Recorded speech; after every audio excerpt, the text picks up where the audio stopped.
Alors, on va corriger ce que vous aviez à faire pour aujourd'hui, donc le chapitre 8, le son et l'information à coder. Donc, dans ce chapitre-là, on va faire 3 activités documentaires issues de votre livre. Hein. Donc, la première, c'était du signal analogique au signal numérique.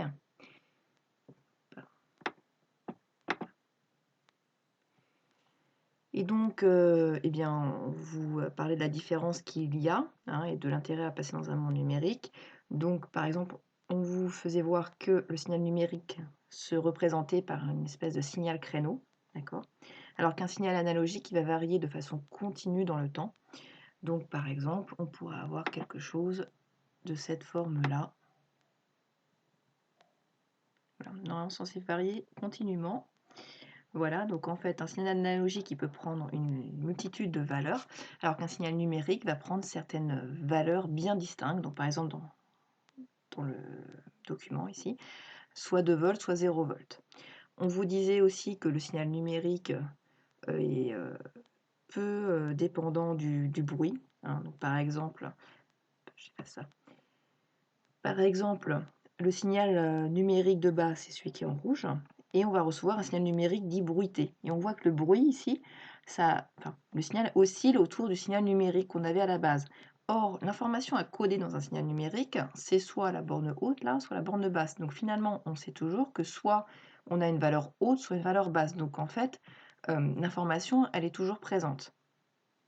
Et dans ce document-là, on vous disait aussi que le signal numérique, donc on le stocke forcément sur des DVD, des CD, et que la limitation, c'est une durée de vie d'à peu près 10 ans.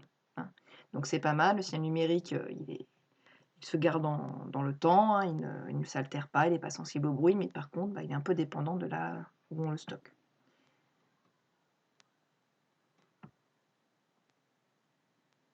Alors ensuite, on vous faisait voir deux schémas. Donc un signal numérique, comme on l'a dit, c'est un signal type créneau, d'accord, qui va pouvoir prendre plusieurs valeurs distinctes, qu'on appelle valeurs discrètes. Alors que, comme on vient de le dire, un signal analogique varie de façon continue dans le temps, donc peut prendre une multitude de valeurs ici. Contrairement au signal numérique, le signal analogique est sensible au bruit. Donc là, vous voyez qu'en bleu, ça serait le signal analogique qui est bruité. Donc si en haut on avait une valeur donc maximum pour le signal analogique, le signal bruité a une valeur décalée. Donc on perd vraiment de l'information à cause du bruit. Donc le signal analogique est très sensible au bruit, contrairement au signal numérique. Au niveau des questions, question 1, document 1 et 2, quelles sont les caractéristiques des signaux analogiques? Donc un signal analogique, on l'a dit, il varie de façon continue dans le temps. Il va suivre les variations de la grandeur physique mesurée. Donc, par exemple, prenez un micro pour enregistrer un son. Eh bien, la membrane de ce micro va vibrer. Donc, on enregistre les vibrations de cette membrane qui se transmettent après au niveau électrique. Donc, ce signal, donc le signal qu'on reçoit, c'est une tension qui peut prendre n'importe quelle valeur au cours du temps. Le signal numérique ne varie pas de façon continue au cours du temps. Il peut prendre que certaines valeurs discrètes. Et donc, on en déduisait que le signal du bas ici était un signal analogique et le signal du haut était un signal numérique.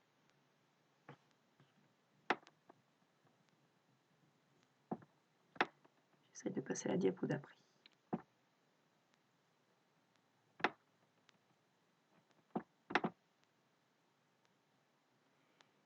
Question 2. Quelle est la différence entre le signal numérique à transmettre et le signal numérique bruité reçu? Donc là, j'ai dit en introduction. On voit que le signal numérique de base, c'était le rouge. Et le signal numérique, une fois qu'il est transmis, il oscille autour des positions initiales. L'information binaire à transmettre, c'est soit borne haute, soit borne basse. Donc par exemple, ça serait 0 ou 1. Eh bien, elle est conservée. Donc finalement, l'information, on la conserve malgré le bruit. Ce qui explique l'immunité des signaux numériques face au bruit. Alors que, comme on a vu, ce n'est pas le cas pour les signaux analogiques. Donc, nous, la question 3. Le bruit observé lors de la réception d'un signal analogique modifie-t-il l'information à transmettre? Eh bien oui, comme on l'a dit, parce qu'on voit que la courbe bleue n'est pas du tout au même endroit que la courbe rouge, ce qui veut dire que le signal est complètement modifié. Donc à l'époque, quand on enregistrait des compilations sur une cassette audio, eh bien on l'enregistrait, et à la fin la qualité du son était vraiment très médiocre. Alors que là, sur votre ordinateur, quand vous enregistrez une musique plusieurs fois, donc vous pouvez faire des copies d'un MP3, il conserve, sa valeur, hein, il n'y a rien qui est modifié. Question 4, comparer les avantages et les inconvénients des signaux analogiques et numériques. Donc là, c'est un peu du cours, il va falloir le savoir. Les signaux analogiques, donc, ils rencontrent une faible capacité de stockage. Par exemple, à l'époque, les disques vinyles, hein, vous mettiez 1 à 2 musiques dessus. On a des problèmes pour travailler le signal, hein. Le signal, maintenant, on le travaille avec du numérique, on ne le travaille pas en façon analogique, il y a trop d'informations. On a un problème aussi pour le transmettre, parce qu'on a vu que c'est sensible au bruit, hein. Donc le bruit, ça peut être même, vous enregistrez avec Audacity avec votre micro, et bien la tension du secteur à 220 volts a une fréquence de 50 Hz. Vous pouvez très bien capter le 50 Hz de votre tension du secteur, sans vous en rendre compte, hein. Donc c'est vraiment très sensible au bruit. Donc les signaux analogiques sont très sensibles aux perturbations, et cela modifie la nature des informations transportées. Le signal peut s'altérer au cours du temps.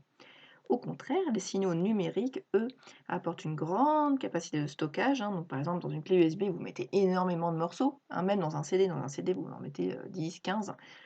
C'est pas comme dans un disque, hein. Donc, le signal, il est peu sensible aux petites perturbations, car l'information transportée conserve les 0 et les 1. C'est l'exemple qu'on avait vu tout à l'heure dans le signal créneau. Mais le bruit ne modifie pas les niveaux, donc tout va bien. Un signal numérique est reproductible sur la durée et ne s'altère pas. L'inconvénient des signaux numériques, donc ça tient dans la perte d'informations due au système matériel, donc CD, DVD, qui ont une durée de vie d'à peu près 10 ans. Et enfin, pour la dernière partie de la question, cela explique-t-il l'utilisation omniprésente actuelle des signaux numériques? Hop. Donc, on vous dit qu'avec l'avènement des systèmes de plus en plus compacts et performants, le monde informatique doit pouvoir stocker de plus en plus d'informations sur des petits formats, et ce de façon reproductible. On vous fait quand même remarquer que de toute façon, l'analogique, ça constituera toujours les points d'entrée et les points de sortie. Point d'entrée, par exemple, le micro, hein, on parle, la membrane vibre pour de façon continue, on a une tension électrique, hein, et pareil, les points de sortie, c'est le haut-parleur. Le haut-parleur, c'est le même principe à l'envers, hein. Donc j'ai une tension qui est appliquée, et donc la membrane va vibrer pour faire vibrer les molécules d'air. Donc malgré ça, les avantages des signaux numériques s'expliquent quand même leur utilisation omniprésente actuelle, vu ce qu'on en fait. Et donc, dans un deuxième temps, on va passer